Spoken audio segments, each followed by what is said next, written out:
This is the Husqvarna Viking Emerald 118 sewing machine, and I'm going to explain your sewing advisor. The sewing advisor is found right here.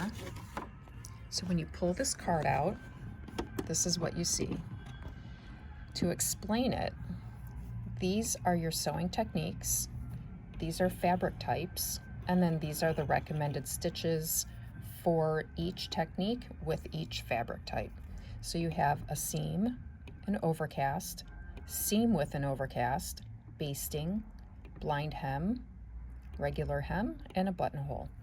Up here you have woven fabric, knit, and either vinyl or leather. This is the recommended presser foot pressure for each fabric type. So for wovens, they're recommending a presser foot pressure of 3. For knits, it's 1. For leather or vinyl, it's 2.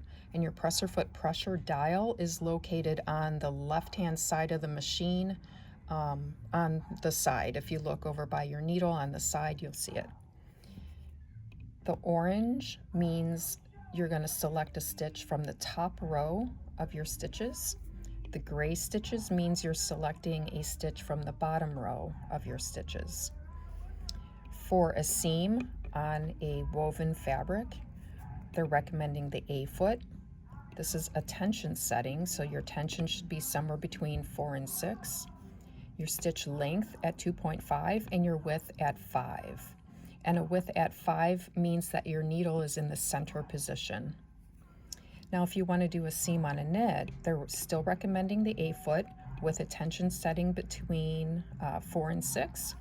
But your stitch length is going to be 1.5 and your width is going to be 1.5. So that's a very narrow zigzag.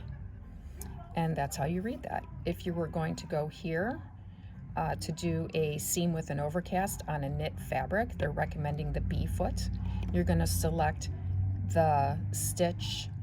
This is stitch number 6. If you look at the front of your machine, you'll see it's number 6 on the bottom.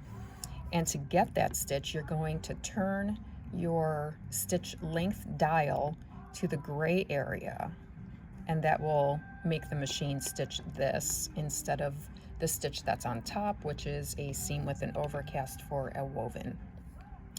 All right, so that's how you read that. If you have any questions, put it in the comments. I'll be happy to answer. Thank you.